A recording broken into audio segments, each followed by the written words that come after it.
একটা পাহাড়, নির্জন রাস্তা, বর্ষার ভুকুটি আর আমি। কম্বিনেশনের কথা বলতে গেলে হ্যাঁ অনেক অংশে যায় বটে, কিন্তু অনেকের মনে ভয়ের সৃষ্টি করে। তার কারণ অবশ্য অনেকেরই জানা।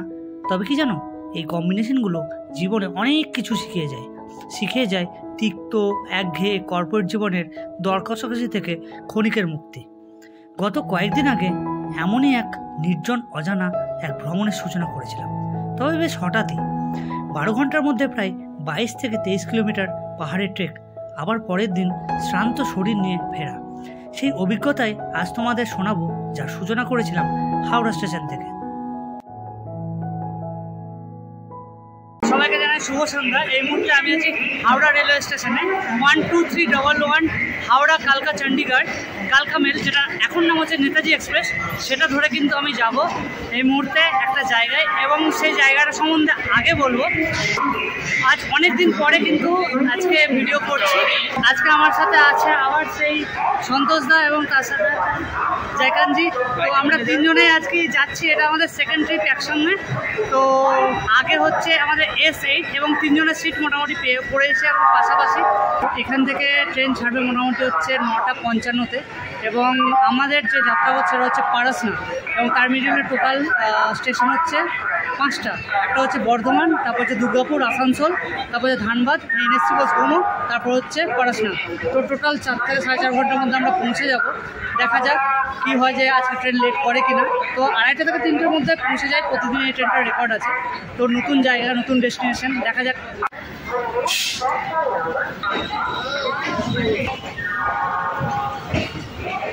নির্ধারিত সময়ে আমাদের ট্রেন ছেড়ে দিল। তো এর পরবর্তী স্টপেজ হচ্ছে বর্ধমান।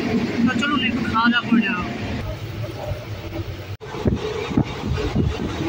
ঘড়িতে সময় এখন রাত 11:07। এই মুহূর্তে পৌঁছে গেছি বর্ধমান জাংশন। তো এর পরবর্তী স্টপেজ হচ্ছে দুর্গাপুর। তো এখানে মোটামুটি 5 থেকে 7 মিনিটের একটা হল্ট থাকে, এই জন্য এটুকুই, কাল আবার দেখা হবে। Good night. এখন ঘড়িতে সময় রাত 2:34। এই মুহূর্তে পৌঁছে গেছি পারসনা স্টেশন। প্রায় 305 কিলোমিটার পথ অতিক্রম করে হাওড়া থেকে এই মুহূর্তে আমরা নির্ধারিত সময়ে পৌঁছে গেছি। আর মোটামুটি স্টেশনে যারাই নেমেছে এখানে মোটামুটি এখানে সবাই রেস্ট নিচ্ছে, কারণ সকাল হলে তবে কিন্তু গাড়ি ঘোড়া অ্যাভেলেবেল হবে। তো এখান থেকে আমাদেরকে সম্ভবত যেতে হবে মধুবন, প্রথমবার আসছি, তারপরে ওখান থেকে পারশনাথ টেম্পল।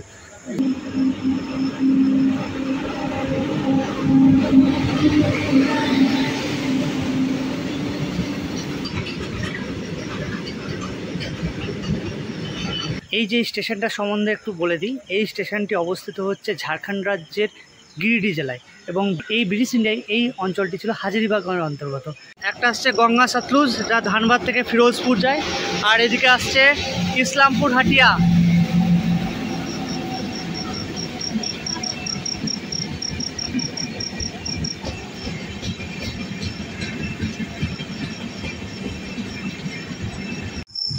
এখন যে ট্রেনটার কথা বললাম সেটা ছিল ইসলামপুর হাতিয়া 18623। আমি গঙ্গা সতলুজ বলে দিয়েছি, যেটা ফিরোজপুর যায় ধানবাদ থেকে। ওটা পেছনে আসছে, তো ওটা লেট আছে মোটামুটি 15 থেকে 20 মিনিট। তো এটাও লেট চলছে, তো আমি ভুল বলেছিলাম। এই মুহূর্তে আমরা স্টেশন থেকে বেরিয়ে যাচ্ছি মেন রোডের দিকে। তো যে জায়গাটা আমাদের যেতে হবে মধুবন শেখরজি বলে, তো এখান থেকে প্রায় ওটার দূরত্ব হচ্ছে 23 কিলোমিটার মতো। তো সময় লাগে প্রায় আধা ঘন্টা থেকে 40 মিনিট। তো এখানে ভাড়া চাইছে 70 টাকা। তো আমরা দেখি আগে গিয়ে কি পাই না পাই, এবং জায়গাটাকে দেখার চেষ্টা করছি যে এই জায়গাটা কী বৃত্তান্ত কী, তাহলে আপনাদেরকে সেভাবে গাইড করতে পারবো। আমরা স্টেশন থেকে প্রায় 700 মিটার এগিয়ে এলাম। এগিয়ে এসে হচ্ছে এটা মেন রোড। এই মেন রোডের এদিকে যেতে গেলে হচ্ছে মধুবন, আর এদিকে হচ্ছে দিল্লি হাইওয়ে, যেটা দিল্লি কলকাতা হাইওয়ে। তো এই মোড় থেকে দেখি কিছু পাওয়ার চেষ্টা করছি। পারসনা স্টেশনের বাইরে থেকে একটি অটো রিজার্ভ করলাম। ভাড়া নিল প্রায় 250 টাকা তিনজনের। তবে এখানে শেয়ারিং অটোতে প্রতি 70 টাকা করে ভাড়া। যাই হোক, যাত্রা শুরু করার সময় থেকে বৃষ্টি আরম্ভ হয়েছে। সেই বৃষ্টির ভুকুটি নিয়ে এগিয়ে চললাম মধুবনের উদ্দেশ্যে।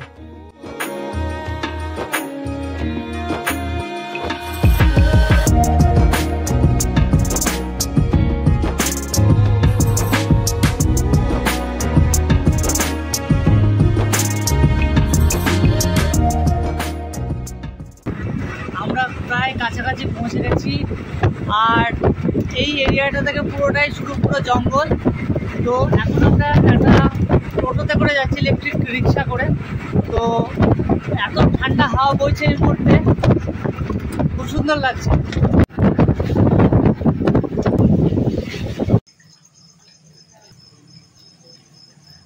ফাইনালি প্রায় 45 মিনিট পর আমরা পৌঁছে গেছি এই মুহূর্তে মধুবন এরিয়া। এখান থেকেই অ্যাকচুয়ালি বেসিক্যালি ট্রেকটা শুরু হয়।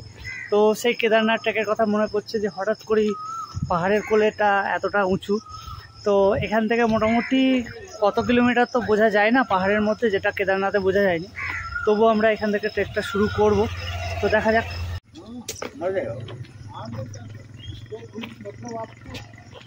তো নিয়ে নিলাম ফাইনালি একটা 3টে লাঠি 3 জনের জন্য, তার সাথে রেনকোট, তার সাথে চকলেট এবং জল। আমরা যেহেতু এর আগে কেদারনাথ করেছি, তো পাহাড়ে উঠতে গেলে মোটামুটি কী কী লাগে একটা ধারণা বা আইডিয়া আমাদের আছে। তো সেই কারণে ওপরে গেলে তো দাম বেশি হয়, তাছাড়া রাস্তাতে যেটুকু লাগে সেটুকু নিয়ে নিলাম। তো আপনাদের জন্য একটা জিনিসই বলবো যে এখানে এলে নিচ থেকে সব জিনিসটা নেবেন, ওপরে নেবেন না, ওপরে কিন্তু দামটা বেশি। তো চলুন ট্রেক শুরু করা যাক এবার। এইখান থেকে শুরু হচ্ছে মেন ট্রেকটা। তো এখানে গন্ধম নালা হচ্ছে 4 কিলোমিটার, শীতল নালা হচ্ছে 6 কিলোমিটার, গৌতম স্বামী ট্রেক হচ্ছে গৌতম স্বামী টঙ্ক হচ্ছে 9 কিলোমিটার, এবং পার্শ্বনাথ মন্দির হচ্ছে 9.65 কিলোমিটার, জল মন্দির হচ্ছে 10 কিলোমিটার, এবং চন্দ্রবাবু টঙ্ক হচ্ছে 11 কিলোমিটার। তো ম্যাক্সিমাম এখানে চন্দ্রবাবু টঙ্ক হচ্ছে 11 কিলোমিটার, যেটা যেতে কিন্তু অনেকটাই সময় লাগে এবং অনেকটাই কঠিন। তো মোটামুটি আমাদের অ্যাভারেজ প্রায় 10 কিলোমিটার কাছাকাছি লাগবে। ঘড়িতে সময় এখন ভোর 5টা 30। শুরু করছি আমাদের আজকের ট্রেক, দেখি কতক্ষণ সময় লাগে।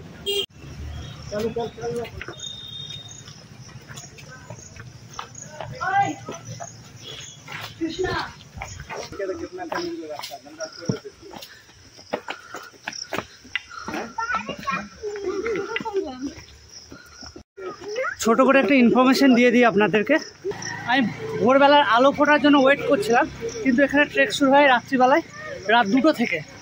তো আপনারা চাইলে সারা রাত গাড়ি চলে, যেখান থেকে দেখালাম রেল স্টেশন, সেখান থেকে আপনারা রাত্রিবেলায় চলে আসতে পারবেন। ভাড়াটা হয়তো একটু বেশি নেবে বা বার্গেনিং করে নেবেন, কিন্তু রাত্রি থেকে আপনারা ট্রেক করে আবার সেম ডেটে নেমে আসতে পারবেন।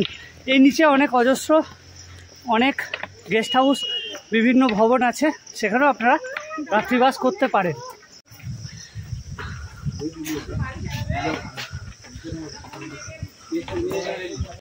আচ্ছা, জায়গায় জায়গায় কিন্তু সেট করা আছে। সেই শেডে, যেহেতু এখানে বৃষ্টি হয়, যে কোনো সময় বৃষ্টি আরম্ভ হতে পারে, তো সেক্ষেত্রে ওই শেডের নিচে আপনারা কিন্তু দাঁড়াতে পারবেন।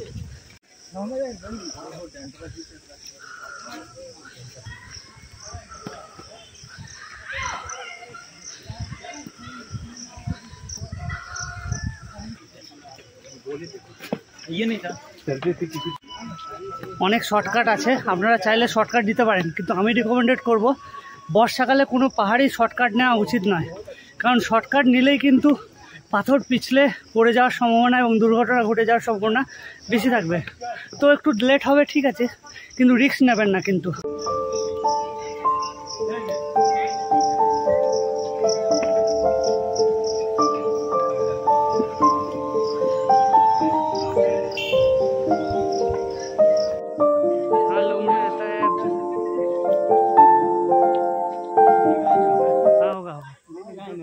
এখানে বিভিন্ন জায়গা আছে যেগুলোতে বন্যপ্রাণী কিন্তু বিচরণ ক্ষেত্র, সেসব এরিয়াগুলোকে প্রিজার্ভ করে গেট দিয়ে আটকে রাখা হয়েছে। ওই দিকে যেতে বারণ করছে, না যাওয়া ভালো, কারণ আমরা নিজেরা জানি না কি কি জঙ্গলি জানোয়ার থাকতে পারে বা কি থাকতে পারে সেটা আমরা জানি না, সুতরাং সেই সব জায়গাগুলোকে একটু বর্জন করাই উচিত।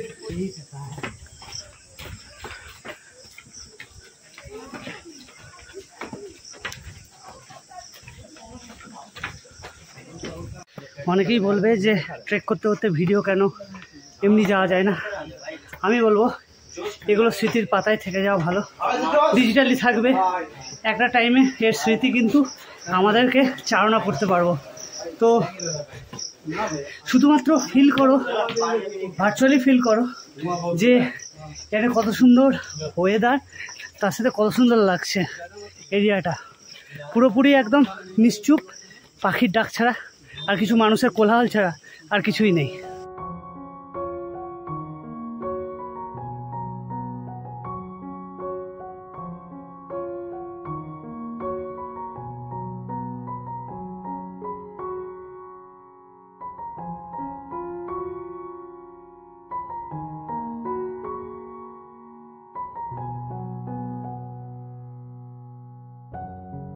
এখানে অনেক জৈন টেম্পল আছে। আমরা জাস্ট 1.5 থেকে 2 কিলোমিটার এলাম, তার মধ্যে কিন্তু একটা মন্দির আছে। পুরো এখানে পুরো মার্বেল পাথর দিয়ে নতুন করে মন্দিরগুলো হচ্ছে।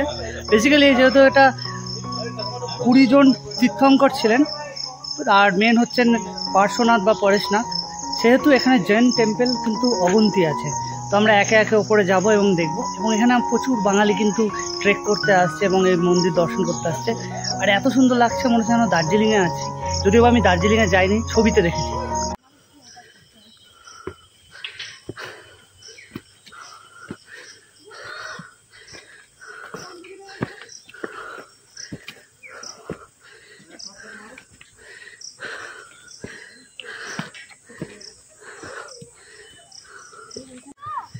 কেদারনাথে যখন শর্টকাট মারতাম না, এরকম এখানেও শর্টকাট মারার চেষ্টা করছি। তো মাঝে মাঝে শর্টকাট পাচ্ছি, কিন্তু শর্টকাটে একটাই প্রবলেম, সেটা হচ্ছে বর্ষা। আর বড় শর্টকাট এবং একটু চাতাল শর্টকাট না থাকলে সে শর্টকাট আমি মারছি না। তো আপনারাও সেটা কিন্তু ট্রাই করবেন না।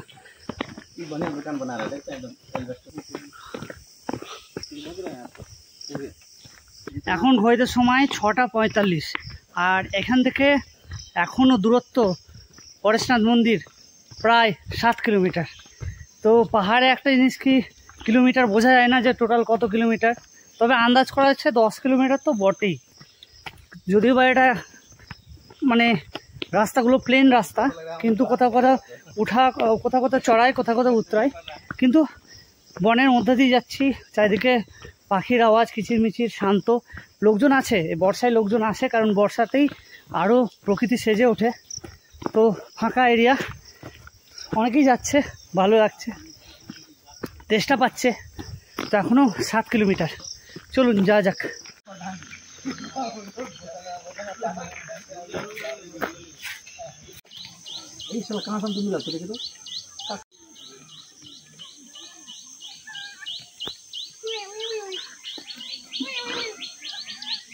পুরো একদম হেভেন লাগছে, সত্যি বলছি, এত সুন্দর পাখির আওয়াজ। শুধু একটাই প্রবলেম, এখানে অনবরত শুধু বাইক চলছে, তাছাড়া বাকি সব কিছু কিন্তু ঠিক আছে। পেছনে সব বাইকে আছে, যারা আর কি যেতে পারে না তারা বাইকে যায়। এত সুন্দর শান্ত এরিয়া, কি বলবো। নিচে কিন্তু পুরো ডাউন, আর এখানে পুরনো প্রায় 100-150 বছরের হতে পারে। অনেক বড় বড় এবং মোটা মোটা কিন্তু গাছ আছে। যদি বাইকটাকে ইগনোর করা হয় তাহলে কিন্তু এরকম শান্ত জায়গা, নিরিবিলি জায়গা আমার এতদিনের অন্তত দেখিনি। সামনে আছে গন্ধর্ব নালা, চলুন সেটা একবার দেখে নিই।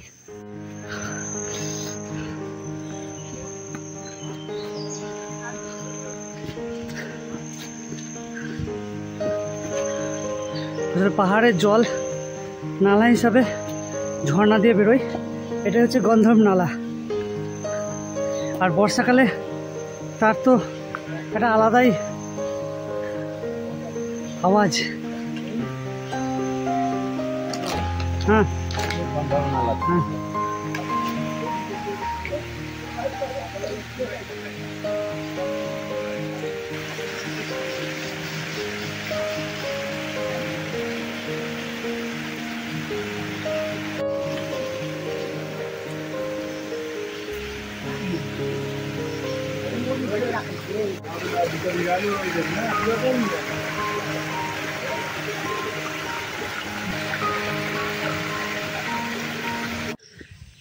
মাদামবুরু, আপনারা হয়তো অনেকেই নাম শুনেছেন এই মাদামবুরুর কথা।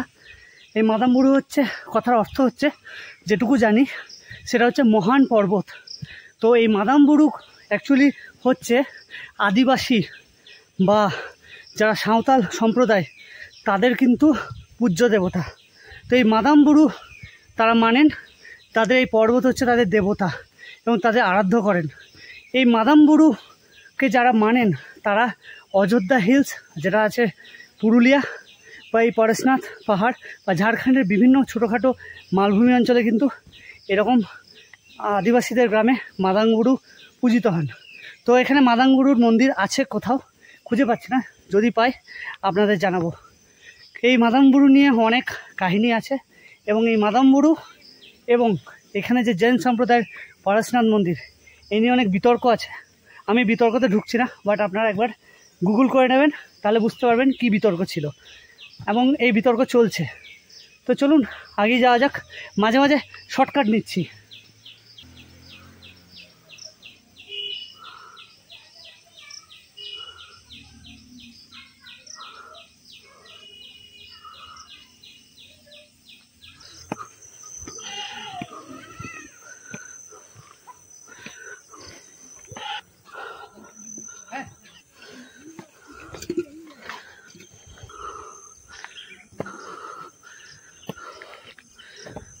এখানে অনেক ছোট ছোট ফলের জুস, তারপরে ধরুন বিভিন্ন ড্রিঙ্কস, সেগুলো পেয়ে যাবেন।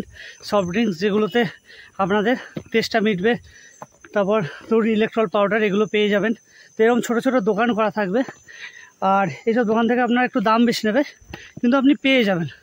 আর ওপরে গেলে ভাত বা সবজি টবজি দিয়ে পাওয়া যায়। তবে যেটুকু জানছি এখানে সবই কিন্তু ভেজ, যেহেতু জৈন সম্প্রদায়ের এরিয়া, সেক্ষেত্রে কিন্তু পুরোটাই ভেজ। আর আমরা এই মুহূর্তে দুটো পাহাড়, মানে দুটো পিক ক্রস করে আমরা যাচ্ছি। এখনও কিন্তু প্রায় 3.5 থেকে 4 কিলোমিটার রাস্তা।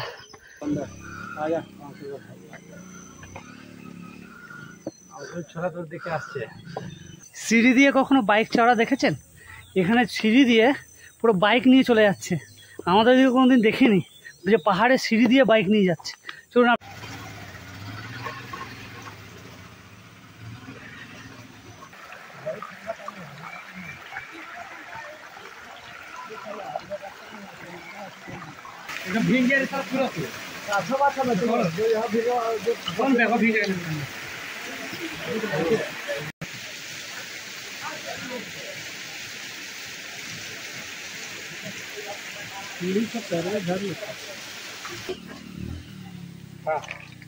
আমি খাবো আবার।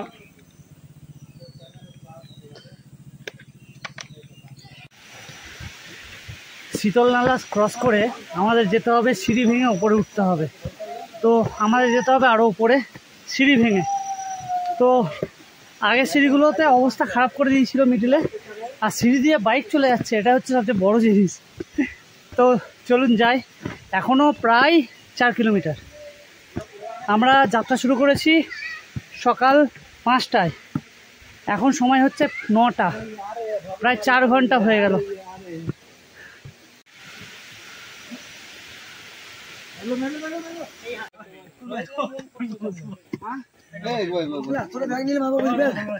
টোটাল এখানে 6টা পাহাড় আছে, তার মধ্যে অলরেডি আমরা 4টে পেরিয়ে এসেছি, এখনও 2টো বাকি আছে। এখন সময় বেলা 10টা, তো 10টা বেজে গেছে, 10টা 20 নাগাদ।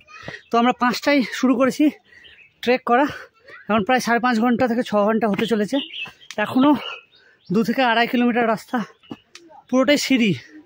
প্রায় এখনও পর্যন্ত 700-800 সিঁড়ি এখনও পর্যন্ত পার করে ফেলেছি, আর সিঁড়ি দিয়ে হাঁটতে খুব কষ্ট হচ্ছে। আর ওপর দিয়ে মেঘ যাচ্ছে, সন্তোষদা এগিয়ে গেছে আর জয়কান্তি পেছনে। তো এগিয়ে যাচ্ছি, প্রচুর লোক কিন্তু এইভাবেই আসছে, আর কোনো কিন্তু অপশান নেই। আর এখানে কোনো নেটওয়ার্কও নেই, সবচেয়ে বড় কথা। মাত कीजिए স্যার। আমি তখন বলতে ভুল করেছি, টোটাল 4000 ফুট আমরা ওপরে উঠেছি, আমি 1000 ফুট বলছিলাম। তো 4000 ফুট অনেকটাই বেশি। আর এই মুহূর্তে এখনও প্রায় 1 কিলোমিটার বাকি এখান থেকে। তো এখানে ম্যাগি ট্যাগি একটু খেয়ে নিলাম, প্রচণ্ড পরিমাণ মানে একটু ক্লান্ত লাগছে। আর এখন যাব এখানে চোপড়া মন্দির কুণ্ড, মানে একটা কুণ্ড আছে ওই সামনে, সেই কুণ্ডটা দেখতে, ওখানে সবাই স্নান টান করছে, দেখতে যাব। তো চলুন আপনাদের একটু দেখাই। ভিজিবিলিটি একদমই কম, কারণ এখানে প্রচুর মেঘ ঘুরে বেড়াচ্ছে, একদম ওয়েদার একদম পুরো ক্লিয়ার নেই।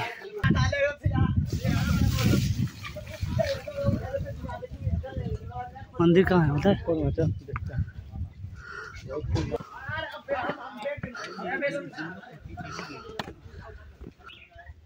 अरे देखो यहाँ बंदर है, देख बंदर चंद्र प्रभु को जाने का रास्ता 3 किलोमीटर। এই মুহূর্তে আমরা দাঁড়িয়ে আছি জল মন্দিরে।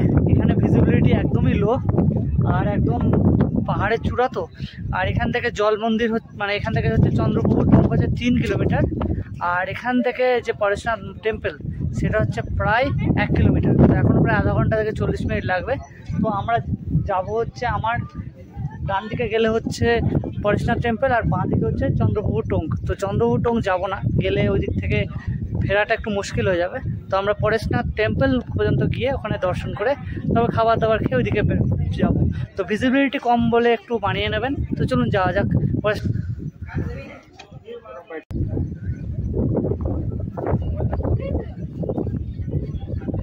তো এখন যাব হচ্ছে জল মন্দির। ওটা অ্যাকচুয়ালি জল মন্দিরের সামনে জাস্ট এটা ছিল, স্তম্ভটা ছিল। তো জল মন্দির হচ্ছে এখান থেকে 300 মিটার। তো একটু নিচের দিকে যেতে হবে, বৃষ্টিও পড়ছে। এখন সময় প্রায় 11:30 বেজে গেছে। তো এখান থেকে আমাদের যেতে হবে পরেশনাথ মন্দির, প্রায় 1 কিলোমিটার। তো জল মন্দিরটা দেখে নিয়ে তারপর আমরা পরেশনাথ মন্দির দেখে তারপর আবার উপরে উঠে যাব।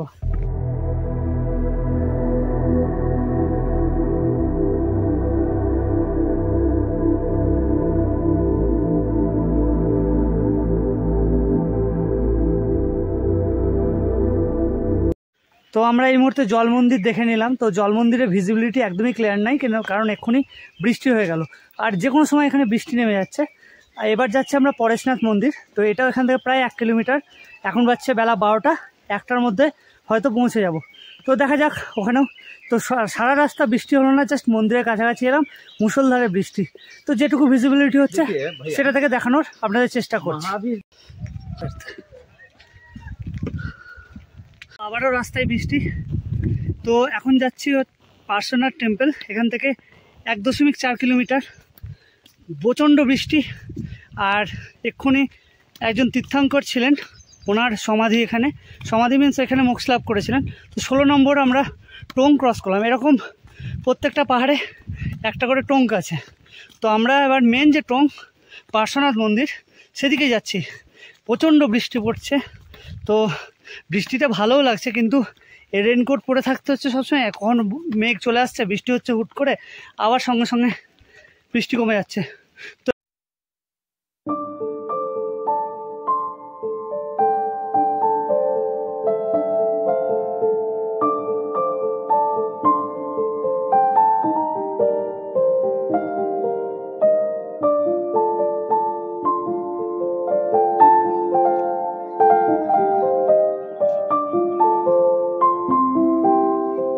ফাইনালি মন্দিরের দরজায় এসেছি, কিন্তু প্রচুর সিঁড়ি ভেঙে উপরে উঠতে হচ্ছে। এবং পারশনাথজির মন্দির, এখানেই পুজোটা দেওয়া হয়।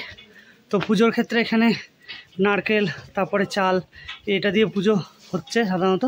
তো প্রায় 100-150 খানা সিঁড়ি ভেঙে ফাইনালি গুফার কাছে পৌঁছচ্ছি। তো ওখানে পুজো টুজো দেবো, তারপরে খাওয়া দাওয়া করে তারপরে আবার মধুবনের উদ্দেশ্যে রওনা দেবো। পারশনাথ পাহাড় ঝাড়খণ্ড রাজ্যের গিরিডি জেলার ছোটনাগপুর মালভূমির পূর্ব প্রান্তে অবস্থিত। এই পাহাড়টি নামকরণ করা হয়েছে 23তম জৈন তীর্থঙ্কর পার্শ্বনাথের নামে। এই পর্বতশৃঙ্গটি ঝাড়খণ্ড রাজ্যের সর্বোচ্চ শিখর, যার উচ্চতা 1365 মিটার বা 4478 ফুট। ঐতিহাসিকভাবে পারশনাথ বা সমেত শিখরজি একটি প্রাচীন জৈন তীর্থস্থান। এটি এমন একটি স্থান যেখানে 772 খ্রিস্টপূর্বাব্দে 23তম তীর্থঙ্কর পার্শ্বনাথ এখানে মোক্ষ লাভ করেছিলেন। ফাইনালি ভিজিট করলাম পরেশনাথ মন্দির। তো এখানে এতটাই পুরো ওয়েদার খারাপ আছে, তো চারিদিকে ভিজিবিলিটিটা সেভাবে নেই, কিন্তু মন্দিরটা একদম পাহাড়ের মধ্যে আছে এবং ভেতরে আছে গুফা, যেখানে উনি তপস্যা করেছিলেন। তো এতটা আশা সার্থক হলো, এবং মোটামুটি প্রত্যেকটা টঙ্গে আমরা দর্শন করেছি। আমরা এই মুহূর্তে 1365 মিটার অর্থাৎ 4000 ফুট উচ্চতায় আছি। এবং আগেই বলেছি যে এই পারশনাথ হচ্ছে সর্বোচ্চ শৃঙ্গ এখানের মধ্যে, মানে যতগুলো পাহাড় আছে ঝাড়খণ্ডে। তো এই মুহূর্তে আমরা নিচে গিয়ে খাওয়া দাওয়া করবো, প্রচণ্ড এক্সস্টেড। তারপর